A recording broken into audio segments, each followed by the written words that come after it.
네, 안녕하세요. 김우탁 노무사입니다. 제가 이제 4달 만에 이제 두 번째 강의로요. 그 공인노무사를 위한 개업학교라는 이제 두 번째 강의를 한번 진행을 한번 해보겠습니다. 일단 이제 첫 번째 강의에서는 가장 뭐 현실적인 측면, 그러니까 이제 뭐 사실 돈이 가장 중요하잖아요. 사업이 이제 흥한다라는 거는 이제 수입이 지출보다 많다라는 거고요. 뭐 소위 얘기해서 망한다라는 거는 수입보다 지출이 이제 더 많아졌다라는 거잖아요. 그래서 그 고정 비용을 회수할 수 있을 정도로 성장을 하실 때 이른바 개업 노무사로서 이제 살만하다. 예, 그렇게 이제 얘기할 수 있는 거고요. 근데 뭐 계속해서 이제 꾸준히 이제 노력은 당연히 하셔야 되고요. 모든 전문 자격사가 다 그렇습니다.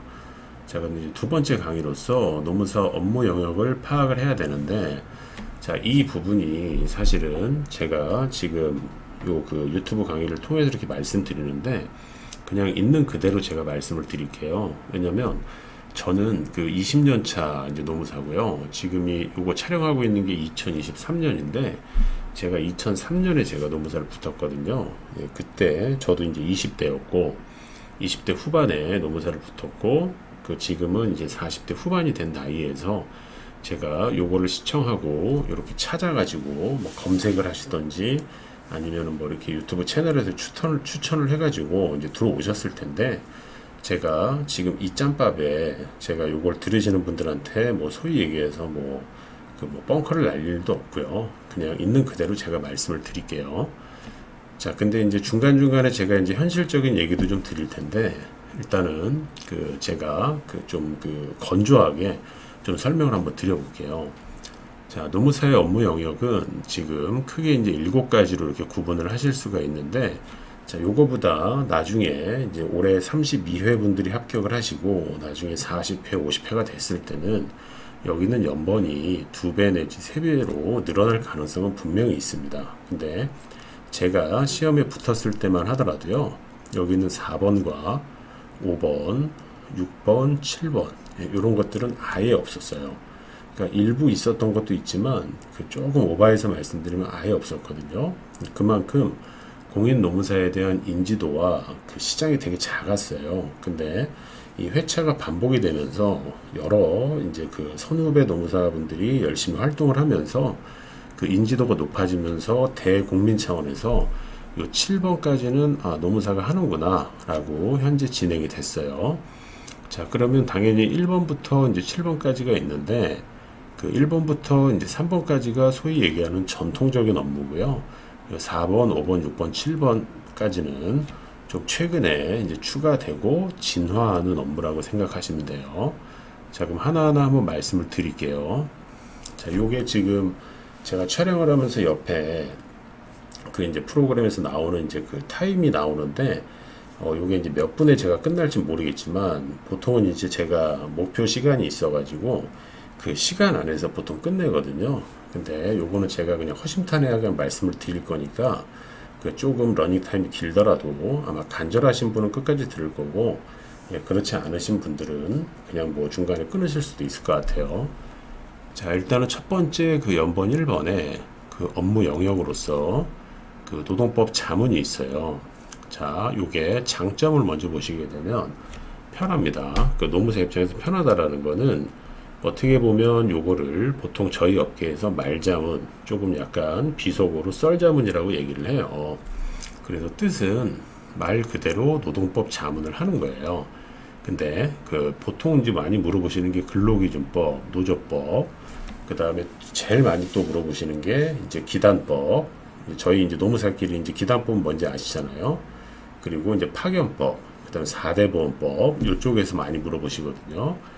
장점은 일단 편하죠. 왜냐면 그 사무실에 없어도 밖에서 이제 운전하시다가 혹은 전철 타시다가 버스 타시다가도 전화만 받으면 돼요. 요즘 다 휴대전화가 있기 때문에 전화 받고 이렇습니다 하고 그 이론과 법리를 얘기해 주시면 되는 거고, 나중에 연차가 쌓이면서 여러 이제 경험을 통해 가지고 소위 얘기해서 이제 입으로 해결할 수 있는 것들이 있어요. 자, 근데 세상은 공짜가 없잖아요. 그러다 보니까 단점은 그 계약이 그렇게 오래 가지 않습니다. 왜냐하면 현실적인 말씀을 드리면 그 로스쿨을 통해 가지고 노동법을 전문으로 특화하는 변호사분도 많이 배출이 되고 있어요. 자, 그러다 보니까 이제 경쟁자가 다른 그 노무사 시장에서 노무사가 아니라 이 변호사까지 확대가 되기 때문에 그 대체제가 좀 많아진 형태예요. 그 소비자 입장에선. 그래서 오래가지 않는다라는 단점은 분명히 있어요. 그리고 어떤 소비자 입장에서 그 금기법과 노조법에 대한 어떤 그 해결이 된 상태에서는 이제 저희가 더 이상 필요하지 않을 수 있거든요. 자, 그런 단점이 있어요. 자, 그래서 요거를 이제 보통 메꾸기 위해서 혹은 개인의 성향에 따라서 이제 인사급여 업무를 하는 경우가 있어요.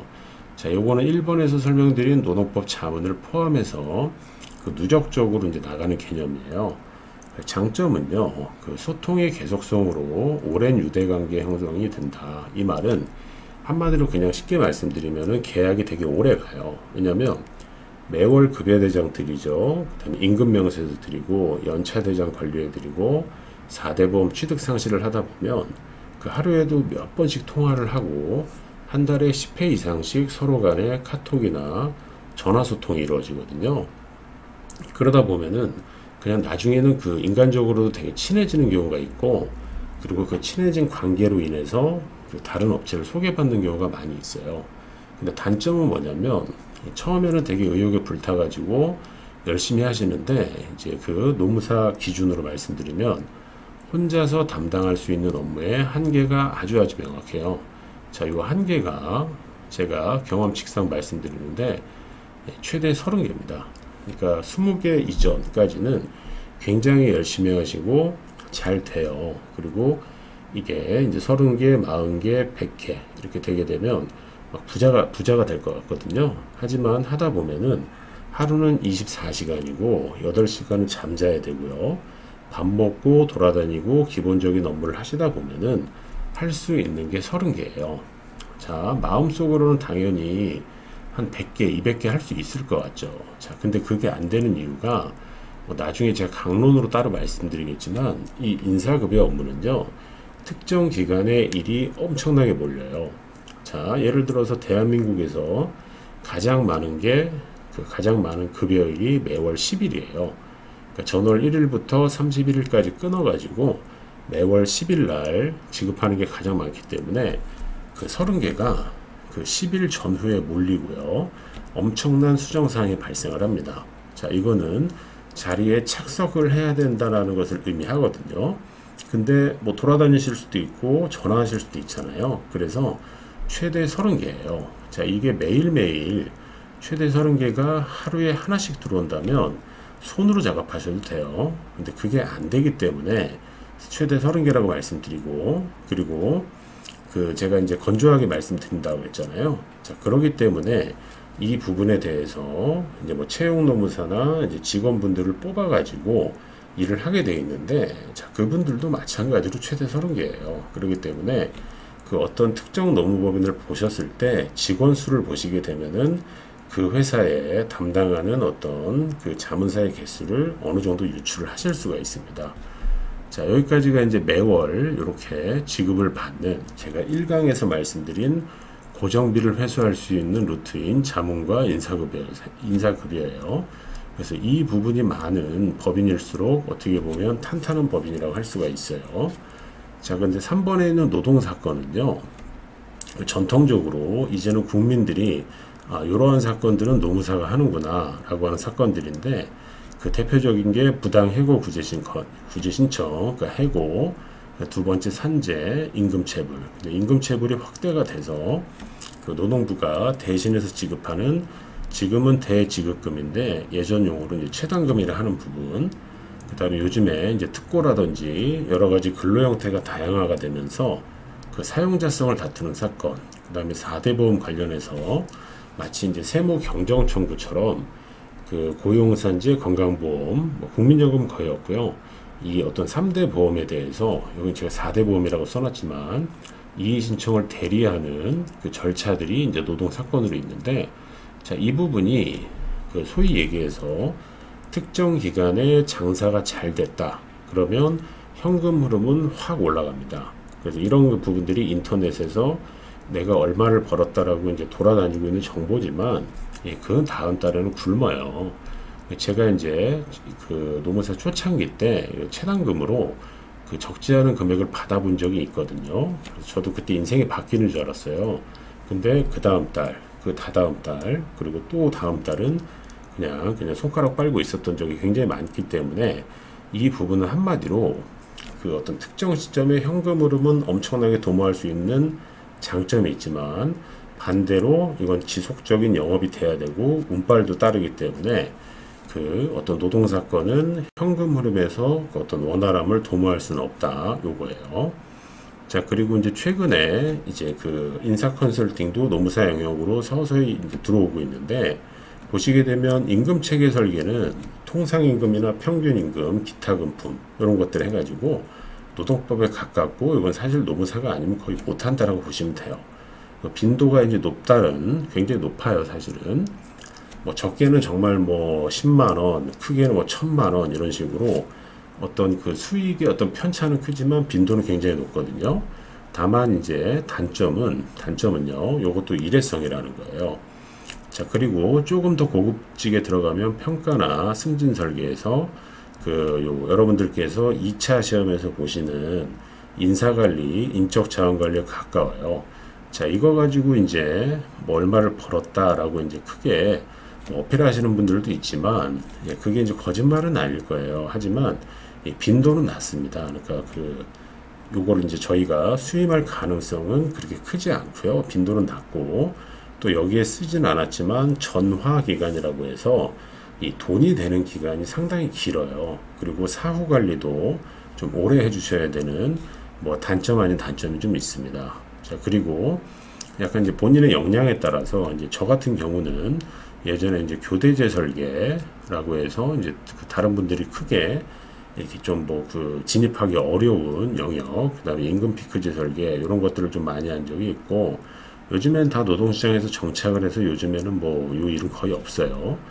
자, 그리고 규정정비라고 해서 이렇게 설계까지 하는 뭐 수천만 원짜리, 수억짜리의 그 어떤 컨설팅은 아니지만 그 약식으로 해서 어느 정도 회사에 필요한 규정정비, 여러분들이 알고 계시는 취업규칙 이런 것까지 이제 하는 컨설팅이 있는데 이런 것들은 빈도가 좀 중간이고 이런 것들은 좀 건바이건이라고 생각하시면 돼요.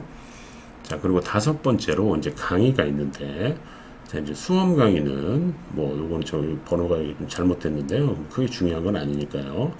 자, 수험 강의는 저도 이제 예전에 이제 신림동 고시촌에서 지금은 없어진 세종법학원부터 한림법학원, 합격의 법학원, 또 다시 한림법학원에서 12년 정도 강의를 했는데, 자, 요 부분은 사실은 그렇게 제가 추천드리고 싶지는 않아요. 왜 그러냐면, 이 부분은 이제 말 그대로 이제 수험 강의일 뿐이고요. 이제 실무는 완전히 달라요. 왜냐면 수험에서는 이제 어떤 행정에서도 배제한다라는 거는 이제 시험에 안 나온다는 얘기고요. 이 대법원 판례 위주로 나오는데 실무에서는 고법, 지법, 그리고 재결례, 중노위, 그 다음에 고용노동부의 행정에서 훨씬 더 중요하거든요. 그렇기 때문에 실무 강의가 더 소위 얘기해서 돈이 된다라는 거예요. 그리고 실무 하시는 분들은 요쪽에 포커스를 둔 강의를 더 원하시는 측면이 있어요. 자, 다만 레벨, 수준의 구분이 굉장히 큽니다. 자, 요건 어떤 거냐면, 자, 오해하지 말고 들으세요. 자, 공식적이냐 비공식적이냐 요게 있는데, 자, 공식적이라는 거는 실무 강의를 이렇게 인터넷에 찾아보면 마치 이제 수험 강의에서 1타 강사라고 하시는 분들 있죠. 자, 저도 이제 현직에 계신 신림동 수험 강사분들을 이렇게 지금 치고 올라오는 라이징 스타가 아니라고 하게 되면 제가 이제 은퇴한 지 4년이 됐기 때문에 아직도 제가 은퇴할 당시에 소위 얘기하는 1타 강사분들을 대략적으로 알아요. 개인적으로 친분 있는 분도 있고 그런 분들은 이제 공식적이라고 이제 할 수 있는데 요 비공식적이라고 하는 요 실무 강의는요, 그냥 본인은 어떤 인터넷이나 여러 가지 루트상에서 실무 강의를 했다라고 하지만 어떤 지명도가 많이 떨어지는 경우도 있어요. 그래서 레벨의 구분이 굉장히 커요. 그래서 이 실무 강의, 수험 강의도 마찬가지지만 강자들의 향연이에요. 1타 강사가 많은 걸 먹게 돼 있거든요. 자, 그러면 이렇게 하려면 어떻게 해야 되냐? 일단은 요 방법론에 대해서는 다른 거 없습니다. 그냥 여기 제가 마부이침이라고 약간 좀 꼰대처럼 적어놨는데, 이게 한자로 지금 제가 표기를 못했는데요. 그 마부이침에서 이게 마자가 갈다, 열심히 이제 간다 해서 간다라는 뜻이고, 갈다라는 뜻이고, 부가 도끼예요. 그러니까 도끼를 갈아가지고 위가 만든다, 심이 이게 바늘이라는 뜻이거든요. 사실 말이 안 되죠. 도끼를 갈아가지고 그 바늘이 된다는 건 말이 안 되는데, 그만큼 열심히 노력을 해야 된다는 거예요. 그래서 이렇게 열심히 하시게 되면 이거야말로 최고의 영업수단이에요. 자, 제가 전단지도 돌려봤고요. 여러 가지 가가호호 방문을 해봤는데, 그 최고의 영업은요, 저를 보고 다수의 사람들이 오셔가지고 저를 평가하는 거고, 저의 능력을 보여주는 거예요. 자, 그러다 보면 자문과의 연계성이 크고, 그 다음에 자연스럽게 강자가 될 수도 있어요. 자, 오해하시면 안 되는 게, 그렇다고 제가 강자라고 잘난 체 하는 게 아니에요. 제가 말씀드렸잖아요. 되게 건조하게 말씀드리겠다고. 근데 저는 요걸 들으시는 분들한테 일체 어떤 영리 관계가 없기 때문에 그냥 있는 그대로 말씀드리는 거예요. 자, 그렇게 됐을 때 공식적으로 유명해졌다. 그러면 돈은 알아서 따라옵니다. 하지만 비공식적으로 뭐 잔잔한 강의 몇 개 했다라고 해서 내가 강의의 왕자다 이렇게 얘기할 수는 없다라는 거예요. 자, 그래서 강의는 어떻게 보면 요 위에 있는 것들을 열심히 1년, 2년, 3년 경험을 하고, 경험을 하지 못한 분들에 대해서 그 정보를 팔면서 그 들으시는 분들의 어떤 시행착오를 줄여주는 대가로 저희가 돈을 받는 거예요. 그래서 이 강사료는 천차만별이에요. 저는 아예 못 받는 강사료를, 그러니까 빵원의 강사료를 받은 적도 있고, 뭐 제가 뻥칠 이유는 하나도 없으니까 1시간에 150만 원까지 받아본 게 최고예요. 그 이상은 제가 받아본 적은 없어요. 자, 그렇게 해서 요 누적 개념으로 지금 제가 말씀드린다라는 걸 좀 인지 한번 해보시고, 그 다음에 이제 각종 위원회 참석이 있는데, 일단은 여러분들께서 수험에서 보시는 어떤 징계위원회, 이런 것들이 이제 인사위원회라고 보통 하는데, 거기에 위원으로 참석하셔가지고 참석 수당을 받고 대외적인 어떤 인지도를 올리는 절차가 있고요. 가끔 취업 규칙이나 여러 가지 규정 개정 위원회에 올라가는 경우도 있고요. 요즘에 이제 조금 뜨는 영역이 이제 그 직장 내 괴롭힘, 뭐 성희롱 예방 포함해서 심의위원회에 참석하시거나 조사역으로 들어가시는 부분들도 우리의 어떤 업무 영역이라고 볼 수가 있고요. 이제 수익 모델이 될 수 있어요. 자, 그리고 기타라고 되어 있는 거는 한국공인노무사회에서 여러 가지 이제 회원들을 위해서 어떤 단타성 사업을 공고하고 참여를 받고 선정이 되면 뭐 적게는 몇십만 원, 크게는 몇백만 원짜리 사업이 있는데, 자, 이 부분에 대해서는 뭐 참여 제한은 없어요. 그냥 회에 가입한 노무사라면 다 되는데, 뭐 저 같은 경우는 뭐 거의 안 하고 있습니다. 왜냐면 뭐 정해진 건 없지만 그래도 최근에 이제 진입하신 후배분들이 조금 해야 된다라는 생각, 물론 이게 제가 옳은 생각이라고 생각은 안 하지만 저는 그렇게 생각하기 때문에 안 하고 있지만, 무조건 처음에는요, 여러 가지 경험을 위해서 노무사회에 하고 있는 뭐 자율점검부터 여러 가지 사업에 참여하시는 게 좋고요.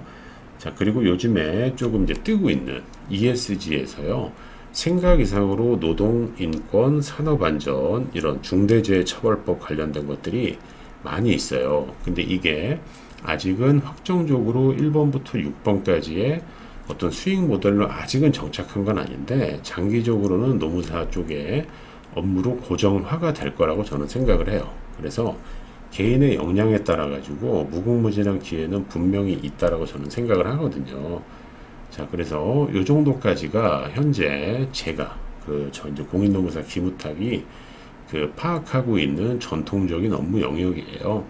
그래서 처음에 노무사를 개업을 하셨을 때, 자, 이 중에서 나는 어디에 특화가 돼서 어떤 걸 할 것인가, 요 부분을 잘 이제 생각을 하셔야 되고, 이 본인이 개업하시기 전에 겪었던 수습했던 사무실과 여러분들께서 이제 개업을 염두에 두고 계신 여러분들께서 이제 모셨던 대표가 어디에 이제 영향이 있는지에 따라서 약간의 이제 갈림길은 좀 서 있지만, 전통적으로 봤을 때 보통은 요 1번부터 7번까지 소위 얘기해서 짬밥이 차다 보면요, 누적적으로 이런 식으로 이제 1번부터 7번까지 가게 돼 있어요.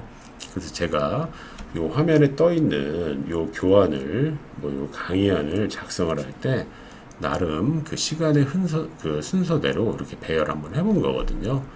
자, 그래서 이렇게 한번 염두를 해두시고 요거 관련해 가지고 그 이제 개혁을 하실 때 나는 어떤 쪽에 한번 관심이 있고 어떤 쪽에 특화를 해야겠다라는 거 한번 생각을 해보시고 아주 원론적인 대답이지만 그 가장 좋은 거는 골고루 해가지고 다 이렇게 균형 있게 업무를 구성하셔가지고 이제 그 성공의 길을 가시는 것이 가장 좋다라고 생각을 합니다.